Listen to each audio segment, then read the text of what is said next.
Live NFL trivia every Wednesday night on Twitch at 9 p.m. Eastern.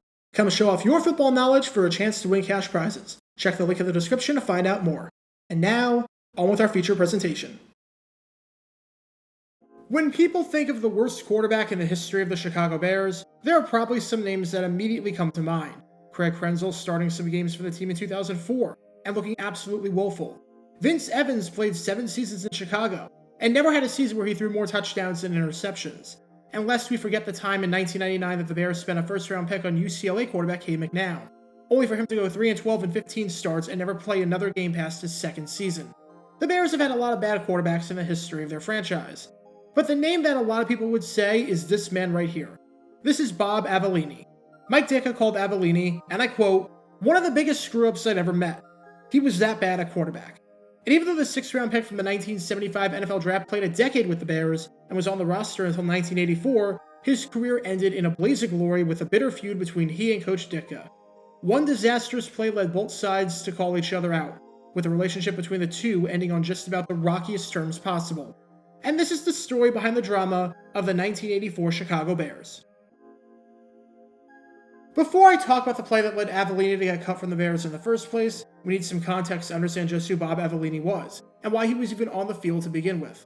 Throughout the latter half of the 1970s, if you turn on a Bears game, odds are you were seeing Bob Avellini under center for the team. He was drafted out of Maryland in 1975, and after starting a few games as a rookie, he assumed the full-time starting job in 1976, since it was very clear that the Gary Huff experiment was not working out. Side note, Huff has a pretty legitimate claim to the worst quarterback in Bears history, as in his 4 seasons with the team, he went 5-17 as the starter, and threw 12 touchdowns and 34 interceptions with a passer rating below 50. But I digress. The good news was that, sort of by default, Avellini was better, and he was even starting at quarterback for all 14 games in 1977, when the Bears surprised a lot of people by finishing the season with a 9-5 record and an appearance in the postseason. The bad news was that, well, putting it mildly, Avellini was terrible. In 1976, there were 22 quarterbacks who started at least 9 games. Avellini was dead last in passer rating, and dead last in completion percentage at 43.5%. He was the only quarterback that season to start all 14 games and not throw at least 10 touchdown passes. In 1978, he had a touchdown to interception ratio worse than 1-3, as he threw 5 touchdowns and 16 interceptions. Despite starting 12 out of 16 games, he finished 29th in the league in touchdown passes. There were 28 teams in the league. Multiple quarterbacks on the Jets had more touchdown passes than Avellini did that season. And unsurprisingly, of the 22 quarterbacks to start at least 12 games, he was 21st in passer rating. By 1979, Avellini had been relegated to a backup role, as the Bears moved on to other options under center. But he was still on the roster. And in 1982, when Mike Ditka became the new head coach of the Bears, replacing Neil Armstrong, Avellini was there. Ditka never really liked Avellini, and Avellini never really liked Ditka. Ditka wanted to bring in his own guy, so when the team drafted Jim McMahon in the first round of the 1982 NFL Draft, it was very apparent that Avellini's role on the team would be minimal at best. Avellini started the first 2 games of the 1982 season and went 0-2. From there, it was McMahon's turn to lead the rest of the way, as Avellini would not see the field for the remainder of that season, nor would he see it for any game in 1983. But in 1984, it seemed like Avellini had a shot at redemption. To start off in 1984, the Chicago Bears were one of the best teams in all of football. They were playing lights out. After defeating the Tampa Bay Buccaneers on opening day by a final score of 34-14, they shut out the Denver Broncos 27-0 in Week 2, and followed that up with a low-scoring victory over the Green Bay Packers in Week 3 by a final score of 9-7. Through the first 3 weeks of the season, they were 3-0. It was the first time since 1978 that the team started out undefeated through 3 weeks. They had the best point differential in the NFL at +49, and had the best defense in the NFL, with their 21 points allowed, or an average of 7 per game, being double the next best total in the league, and nearly triple the next best total in the NFC. The Bears were legitimate Super Bowl contenders. That was the good news. The bad news was that Jim McMahon could not stay healthy. He suffered a hairline fracture in his right hand during their Week 2 meeting against the Broncos. While he tried to go in Week 3, getting the start, it was too much to handle, and he had to leave the game. Both times, Bob Avellini came into the game to relieve McMahon of his duties. Both times, it did not go well.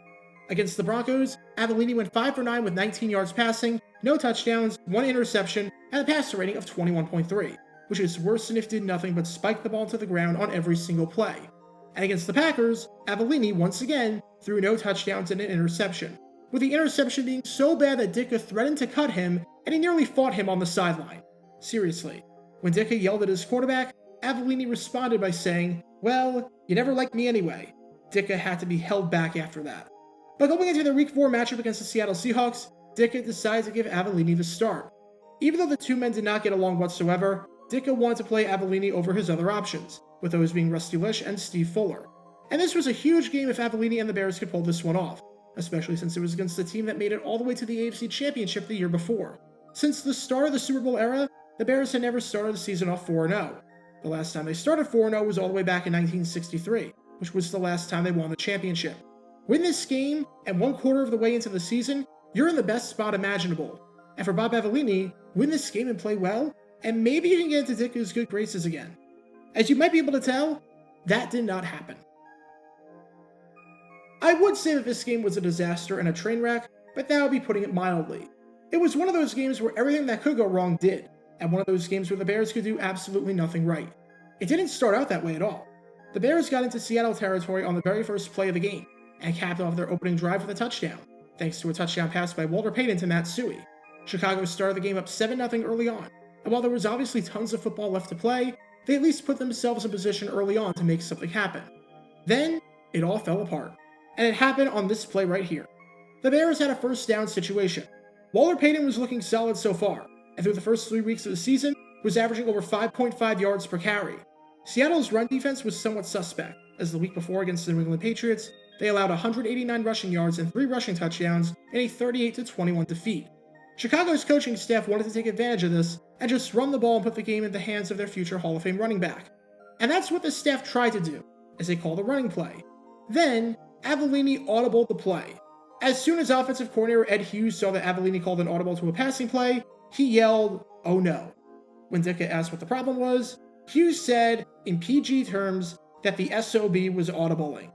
There are some audibles that are highly successful. This was not one of them. Avellini changed the play, threw a hitch, and it was picked off by Keith Simpson. Simpson returned to 39 yards for a touchdown the other way. That play changed the entire game, as after trailing 7-0, the Seahawks scored the next 31 points of the game and won it 38-9. After that play, Ditka asked Avellini why he did that, and as Avellini was speaking, Ditka said, "Please don't. If you ever do that again, you will never, ever, ever play another down for me." And true to his word, after that game, where Avellini went 13 for 26 with 119 yards passing, an interception, and a passer rating of 46.8, and got yanked in the second half, Avellini never played another down for Chicago again. Because just a few days after the game, he was cut by the team. And the drama on both sides was absolutely fascinating. To kick off the month of October, Mike Ditka cut Bob Avellini after nearly a decade with the team. Ditka spoke on the firing, and while he tried to be diplomatic, some of these comments were extremely telling.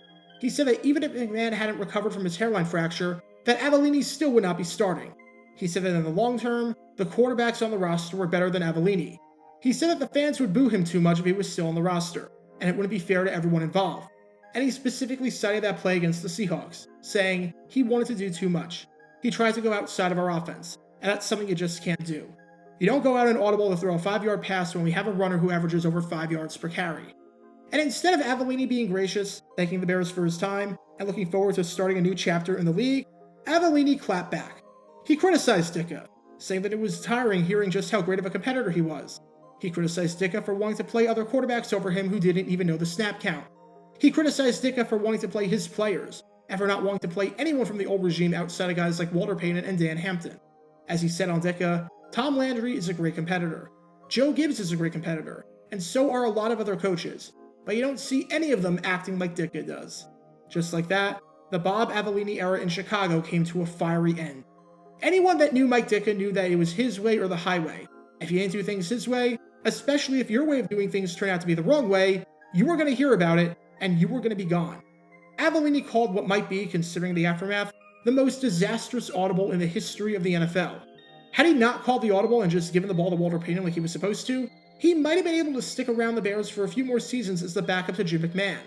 Instead, he was unceremoniously cut, to the point where his lasting legacy in Chicago might be that one play. So that raises one final question. How the heck did this entire situation work out for Avellini? Avellini admitted that the news of his release, even if he was kind of expecting it, hit him hard. As he said a few weeks after getting released, "I didn't know what to do. It never happened to me before. I didn't know whether to call teams or if they were supposed to call me. It was different. It was a big adjustment, doing nothing when you used to be playing football." It was a bit different from his comments immediately after, when he said he was fine moving on from the game as he wanted to get his life in order before thinking about returning. But as it turned out, Avellini would get another chance to play in the NFL. Unfortunately for him, it didn't amount to anything. Avellini was signed by the New York Jets midway through the 1984 season after quarterback Pat Ryan suffered 2 concussions in a 15-day period, leaving his health and future for the remainder of the season up in the air. As a side note, I did a video on Pat Ryan, so if you want to learn more about his career and an absolutely atrocious game he played to end things, just like Avellini, then click the card in the upper right corner. Avellini was just an insurance option for the team, and he wouldn't play a snap for the Jets. After getting cut by the Jets, he signed with the Dallas Cowboys in 1986 for the preseason, but couldn't make it onto the final roster. This meant that the game against the Seahawks was the final game that Bob Avellini ever played in the NFL. Sometimes, some of the greatest plays in the history of the league can be when a quarterback or a player does something that he was not supposed to. Brett Favre's iconic touchdown in 1994 against the Atlanta Falcons in the final game ever played at Milwaukee County Stadium was on a play that Mike Holmgren explicitly told him not to run. Detroit Lions wide receiver Earl McCullough scored a touchdown in a 1970 game against the Chicago Bears on a route he was not supposed to run. You can learn more about that by clicking the card in the upper right corner.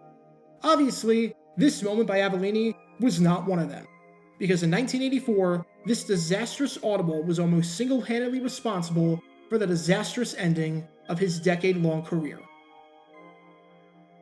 Get your official Jaguar Gator 9 merchandise by going to jg9shop.com, and be sure to like this video, ring the notification bell, subscribe down below if you haven't already, as it helps the channel out a lot, and be sure to check out Twitch every Wednesday night at 9 p.m. Eastern for your chance to play NFL Trivia and win cash prizes. Link in the description below.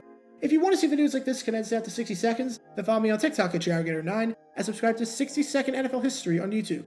To see highlight videos of players throughout the history of the NFL, subscribe to JG9 Highlights. Also, special thanks to all of our Patreon supporters for helping out the channel. Your support is greatly appreciated. See how you can become a patron and request future video topics in the description below.